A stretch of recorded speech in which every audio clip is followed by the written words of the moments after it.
E muitas vezes a criança chega à escola e ela encontra um ambiente onde ela é obrigada a ler. Então agora vocês vão ler o livro do José de Alencar. E aquele livro não traz nenhum interesse maior para aquela criança. Ela fica contando as páginas que faltam para acabar o livro.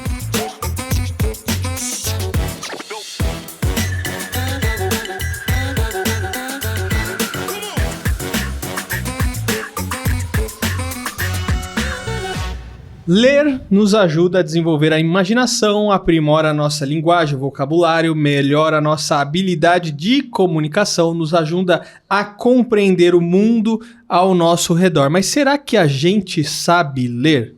Será que a gente lê o quanto a gente deveria ler, pelo menos, para a gente se desenvolver como ser humano?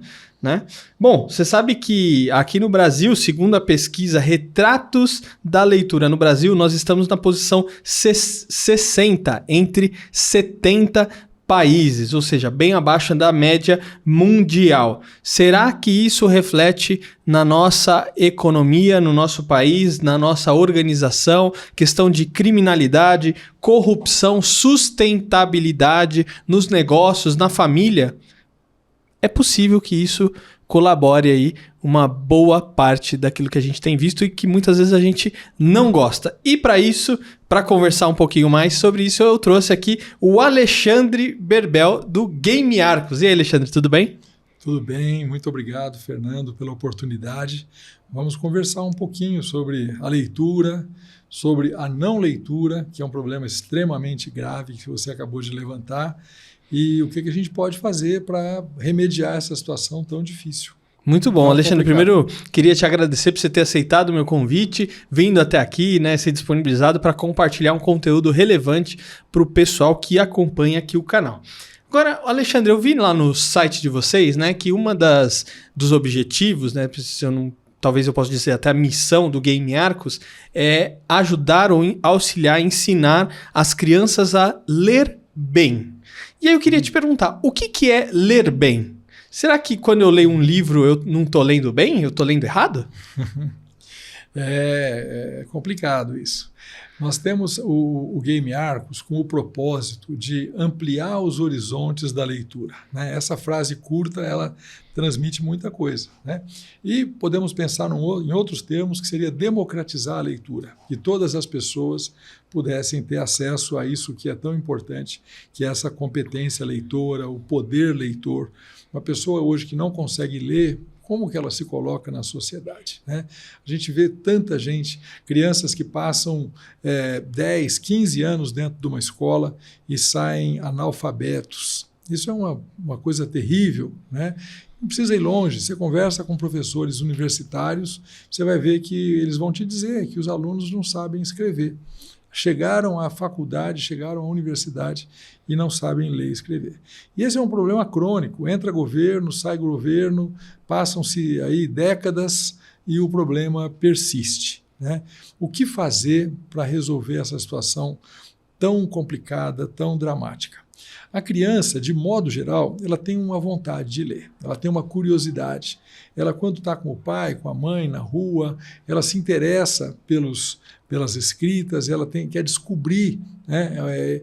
Então, se a gente perde essa oportunidade desse período em que a criança está mais curiosa, a coisa vai se complicando. E muitas vezes a criança chega à escola e ela encontra um ambiente onde ela é obrigada a ler. Então agora vocês vão ler o livro do José de Alencar. E aquele livro não traz nenhum interesse maior para aquela criança. Ela fica contando as páginas que faltam para acabar o livro. E com isso você tem, então, problemas sérios. Falta de motivação, falta de curiosidade, e aquilo passa a ser uma obrigação, e a criança acaba não aprendendo a ler, e a gente tem esse quadro gravíssimo que a gente tem aí hoje, né? O que a gente propõe com o Game Arcos é uma forma lúdica, é uma forma gostosa, uma forma onde a criança tem a sua autoestima fortalecida. Então, todos que quiserem entrar no www.gamearcos.com.br, depois se você puser na edição eu agradeço, o que vai acontecer? Você vai poder criar uma conta gratuita Então, criou a conta gratuita, você vai ter acesso a 12 livros por ano, gratuitamente, um livrinho por mês.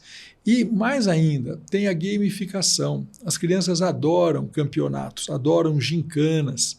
E são campeonatos lúdicos também. Campeonato onde a criança vai se sentir bem, vai se sentir à vontade. São pacotinhos de umas 200 crianças, então todo mundo fica bem posicionado, todo mundo ganha seu certificado, ganha medalha. E essa gamificação faz com que a criança curta ler, interpretar as perguntinhas que estão ali, respondê-las, ganhar os seus pontos e participar do campeonato. Então, é uma ferramenta que facilita a vida do professor também, que passa a ter um instrumento de avaliação muito fácil, muito tranquilo. Então, ele tem ali condições de dar atenção para o aluno que está com mais dificuldade. Então, é uma ferramenta muito bacana, muito poderosa.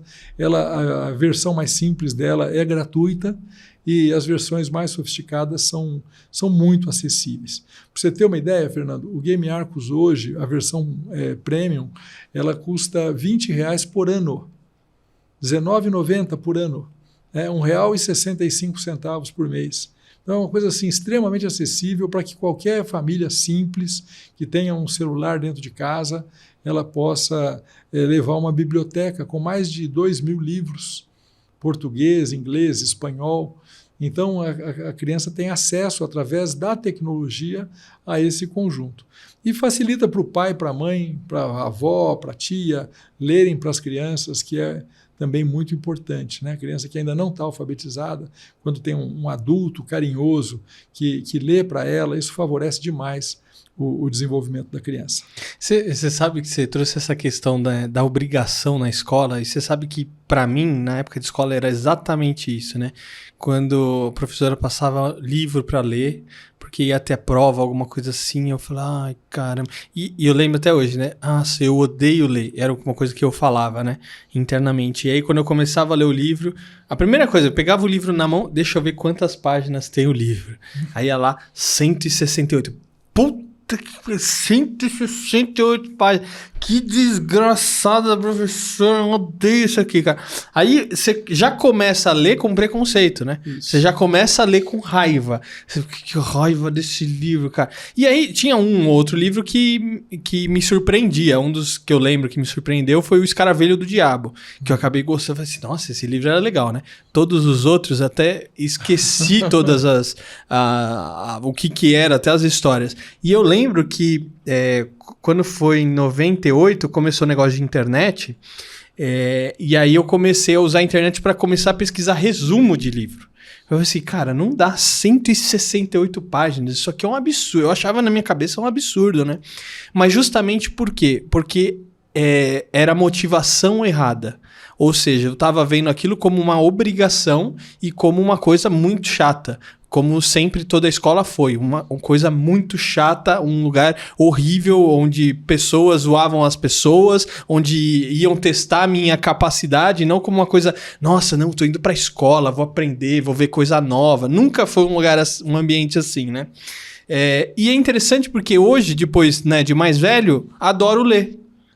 Mudou, minha cabeça mudou. Mas por quê? Porque mudou a minha motivação. Porque aí eu comecei a entender a importância daquilo, a importância do conhecimento. E aí eu, claro, obviamente comecei a ir atrás de literatura daquilo que me interessa. Pô, isso aqui é legal. Claro, tem outros livros que eu não leio porque não é minha área. Não vou ler livro de medicina ou de direito, essas coisas assim, porque não é minha área. Não é da minha competência. Mas realmente a motivação mudou minha chavinha. De uma coisa que eu odiava, detestava, para uma coisa que eu adoro hoje, né? E você sabe, Fernando, isso que você colocou é muito importante. E a criança, ela se encanta com a capa do livro, né? Por isso que a capa é o primeiro contato. Então, quando ela entra no Game Arcos, ela entrou ali no site, cria sua conta grátis, ela clicou ali, preencheu alguns dados, ela já teve acesso ao game. Com esse acesso, ela tem ali centenas de livrinhos e ela pode ir escolhendo. Então esse aqui eu achei legal. Então é meio intuitivo. Claro. E aí ela escolhe aquele livrinho, foi uma decisão dela. né? Ela não está sendo obrigada, forçada, ela escolheu. E aí, uma outra questão muito interessante que acontece no Game Arcos é a presença das perguntas lanterna, que são perguntas que favorecem a compreensão, né? Por que o Joãozinho, em tal situação, estava triste? Então a criança se coloca no lugar do Joãozinho e ela vai lembrar a situação e vai colocar. Então, a pergunta, além da compreensão, ela favorece a empatia. A criança, a leitura, ela provoca a empatia. A criança se coloca no lugar do personagem e ela acaba vivenciando emoções muito interessantes ao ler um livro. Com as questões, ela ganha vidas, ganha pontos. Se ela erra as questões, ela perde vidas, como num jogo. O fato de você falar jogo é muito legal para a criança, porque as crianças se encantam com jogos. Então, vamos fazer um jogo de leitura, vamos fazer um jogo para que a leitura seja uma coisa muito legal na sua vida. Nós temos situações onde crianças que passaram pelo Game Arcos hoje estão publicando os seus livros. Olha que coisa interessante. Então, o gosto pela leitura levou à formação de escritores. Isso é muito bacana também. Vou deixar 2 videozinhos para você, um da Prefeitura de Barueri, que utiliza o Game Arcos já há muito tempo. Barueri é uma cidade sensacional, onde parece que tudo funciona, educação funciona, saúde funciona, justiça funciona. Então, o Game Arcos ele protagoniza esse espaço de provocar a leitura nas crianças de Barueri, e depois eu vou te mandar um outro onde você tem a jornada do aprendiz da leitura até o Jedi da leitura, porque tem toda uma história que a criança vai conquistando pontos ali e ela vai mudando de escalão, digamos assim, né?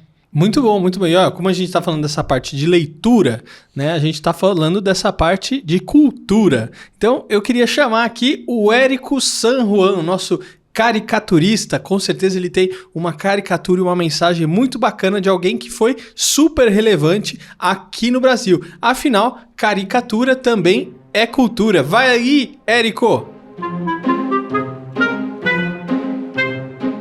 Caricatura também é cultura. Se você tem mais de 40 anos, como eu, conhece Aracide Almeida, a jurada ranzinza do Silvio Santos. Mas o que você não sabe é que a jurada senhora foi uma senhora cantora. Araci é a melhor intérprete de um Noel que não era o Noel do Natal, que você conhece. Era o Noel Rosa da Vila Isabel. Quem canta de graça é galo. Aracide Almeida.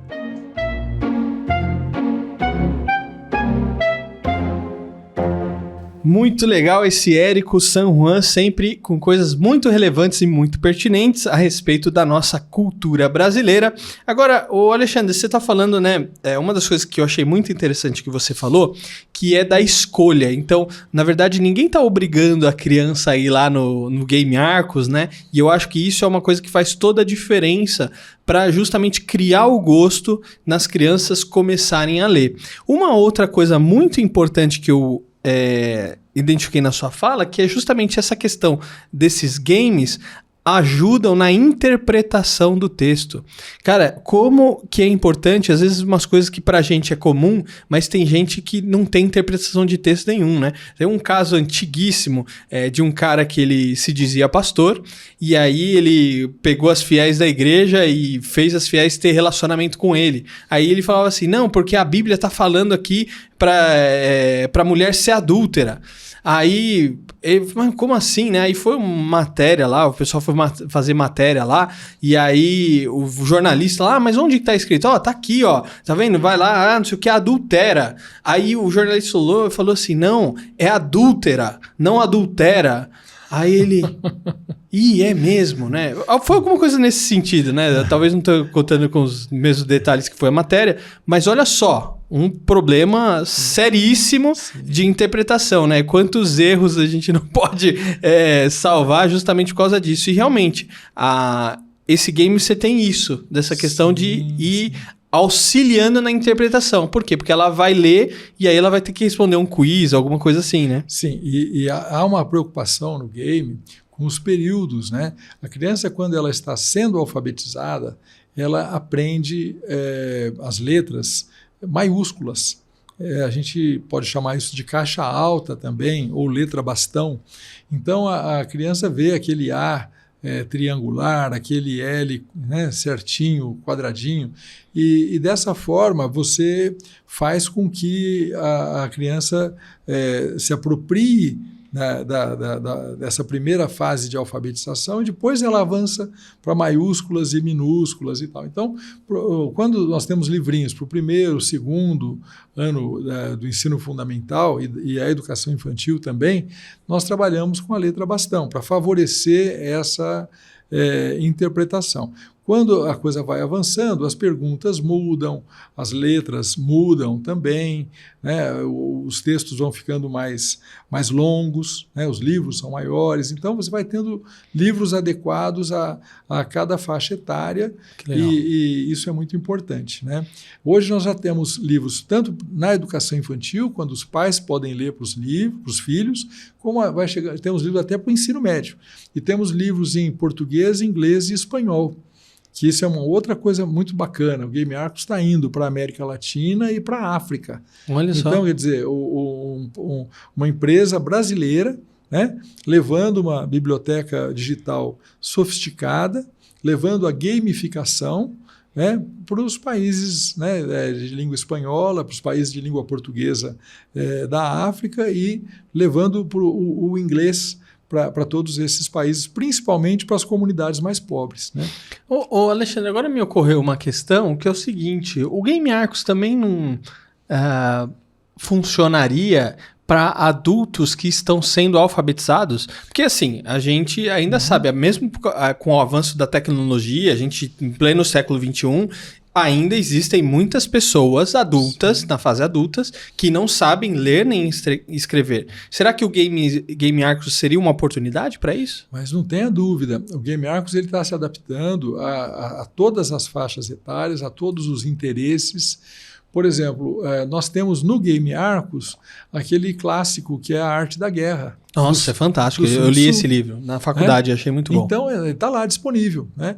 Então, e nós temos equipes de programadores e de professores inserindo novos livros todos os dias. Que legal. Então, se os professores de uma determinada escola têm interesse num livro que não está no Game Arcos, é só passar um e-mail para a gente solicitando que a equipe adquire o livro e prepara os quizzes e coloca na plataforma.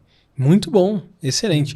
Ô Alexandre, como é que você vê, né? A gente está falando um pouco da importância da leitura. Como que você entende que a leitura contribui para a nossa sociedade? Sabe, Fernando, um dos pontos mais delicados que a gente vê hoje é a questão do desemprego, né? Como é que você vai empregar uma pessoa que não sabe ler e escrever? Então, hoje nós já temos multidões de inempregáveis. Isso tem um abalo na economia terrível. No passado, essas pessoas ainda iam para uma enxada, iam para uma agricultura. Hoje não há espaço para isso. Então, os países subdesenvolvidos, eles perdem bilhões e bilhões porque as pessoas não conseguem gerar riqueza. Como é que fica? Como é que fica essa situação? Então, nós precisamos preparar os nossos jovens, capacitá-los para que eles possam se inserir na sociedade em funções cada vez mais sofisticadas. E essas funções cada vez mais sofisticadas, elas vão demandar uma leitura cada vez mais sofisticada. E uma leitura não só em português, mas em inglês, em espanhol, em outros idiomas também. Então, se nós não cuidarmos disso, nós vamos ter cada vez menos pessoas trabalhando e gerando riquezas e cada vez mais pessoas que precisam, de alguma forma, de um apoio, né? Então, a carga vai ficando cada vez mais pesada. Então, nós temos que cuidar da leitura, urgente. Esse texto que a gente está desenvolvendo, essa empresa de base tecnológica, o Game Arcos, ela surgiu dentro de um ambiente tecnológico sofisticado, que é o CIETEC, uma incubadora de tecnologia dentro da USP, dentro do IPEM. Muito bom. E depois ele migrou para dentro do Colégio Pestalozzi de Osasco, que é uma experiência pioneira, é uma escola incubadora. É uma escola que recebeu startups voltadas para a educação, chamadas edtechs, e o Game Arcos ganhou uma nova força dentro do Colégio Pestalozzi e escalou. Hoje nós temos IPs do Brasil inteiro, crianças do Brasil inteiro utilizando o Game Arcos, né? Então, eu queria provocar os donos de escolas do Brasil todo e também os diretores de escolas públicas que baixem no Teses USP, né? Coloca lá Escola Incubadora, que vocês vão ver uma tese de doutorado que destrincha toda a história do Colégio Pestalozzi, que oportunizou para várias edtechs esse espaço de experimentação. Hoje nós estamos vivendo uma nova revolução industrial, que é o desenvolvimento das startups, uma geração de riqueza surpreendente. E as escolas pelo Brasil afora podem participar desse movimento, né? E a escola incubadora, se Deus quiser, em alguns anos, será uma realidade. Nós estamos envolvidíssimos com esse movimento de provocar as escolas a se repensarem. Os casais hoje estão tendo muito menos filhos, muitas estruturas escolares estão disponíveis e essa meninada é muito inteligente, eles surpreendem, eles podem desenvolver startups que podem mudar muito a economia, a sociedade, o desenvolvimento tecnológico do nosso país. Alexandre, essa sua provocação é muito importante, porque eu imagino se todas as escolas, e tem escolas que são fantásticas, eu fico imaginando se essas escolas, universidades, faculdades, abrissem suas portas para incubar startups, novas empresas ou empreendedores, porque eu até já contei aqui, ou em outros podcasts também, tinha uma época, quando eu era bem pequeno na escola, eu vendia desenho dos Cavaleiros do Zodíaco e adesivos, uma época. E aí teve uma época que eu mudei de escola, quarta série, né? Eu era bem novo. E aí nessa nova escola eu recebi uma advertência por estar vendendo adesivo dentro da escola. Não, você não pode mais vender aqui, isso aqui é proibido, não sei o quê, né? Eu não tinha a menor ideia que era proibido, né, fazer isso na escola. Mas tudo bem, eu parei, acatei, levei a advertência para meus pais, é proibido, não sei o quê, não posso levar mais. Mas se tivessem feito diferente, se o pessoal da escola tivesse visto assim, pô, eu acho que o Fernando tem alguma coisa para empreendedorismo. Perfeito. Será que a gente não pode ter aqui dentro da escola, né, uma área de identificar os talentos e a gente, aqui ó, vamos falar de empreendedorismo, vamos direcionar o Fernando. Tudo bem, mesmo que tenha a regra ali de não poder vender dentro da escola, mas às vezes eles podiam criar um momento em que pudesse vender. Seria muito mais legal, mas dá trabalho para a escola, né? Então, dá advertência, é proibido, vai para casa, tchau, é mais fácil, né? E isso tem que fazer parte da proposta da escola. Quer dizer, cada vez menos nós temos empregos formatados, carteira assinada e cada vez mais espaço para o empreendedorismo tecnológico. E o empreendedor, ele se desenvolve num ambiente de liberdade. É muito mais difícil você desenvolver o empreendedorismo e o empreendedor em situações muito fechadas, muito hierarquizadas, com regras muito rígidas. Então, nós precisamos pensar com carinho nisso, precisamos repensar a proposta pedagógica das nossas escolas, abrir espaço para o empreendedorismo do jovem, o empreendedorismo da criança. O Sebrae faz um trabalho fantástico, fantástico. Vamos ajudar o Sebrae a levar esse trabalho para dentro das escolas. E você fala dessas escolas muito fechadas, né, muito tradicionais, talvez, não sei se essa palavra seria certa, né? Aí eu lembro daquela música do Pink Floyd, né? Hey, teachers, leave the kids alone, né? Justamente satirizando essa coisa dessa escola muito tradicional, fechada e que justamente você tem que olhar, você não pode olhar para os lados, né? Então, realmente a gente precisa de uma mudança urgente aí, e eu acho que muitos já estão nesse novo movimento. Você tem essa escola e você tem uma outra escola também, que é uma bagunça, que é um ambiente sem regras, sem organização, com violência. Então, o Brasil ele enfrenta um desafio muito complicado, né? A educação brasileira ela precisa ser repensada aí nas suas raízes. E aí é um outro tema, é um outro momento, mas é uma coisa que precisa ser discutida com Sim, calma e com tempo. Mas como você falou, precisa ter um equilíbrio. Não pode ser nem tão fechada e também não pode ser a bagunça, zona total, que senão não aprende do mesmo jeito. Exatamente. E aí a gente continua no mesmo problema. E a gente tem um outro problema ainda, que é a falta de um controle de qualidade. Ah, sim. Então, as crianças vão passando de ano sem estar sabendo, sem estar se apropriando minimamente daqueles conteúdos, né? Também nesse aspecto, o Game Arcos ajuda muito, porque está sendo aplicado, por exemplo, em escolas que a criança está chegando no 5º, 6º ano sem estar sendo alfabetizada adequadamente, e ela consegue, a partir da ferramenta tecnológica, suprir algumas lacunas e seguir com mais base para frente. Muito bom. Alexandre, parabéns pelo projeto e obrigado por você ter vindo aqui. Só tenho a agradecer a você, a sua equipe, pelo acolhimento, pela oportunidade. Muito obrigado. E olha, você que nos acompanhou até aqui, eu estou deixando aqui na descrição os links do Game Arcos e também do link dos vídeos que o Alexandre comentou. Tá tudo aqui na descrição para você acessar, conhecer mais e ter mais informações. E ó, se você gostou, não esquece de deixar o seu like, o seu comentário e se inscrever no canal. E eu vejo você no próximo episódio, tá bom? Até a próxima. Tchau. Obrigado, Alexandre. Muito obrigado. Eu que agradeço.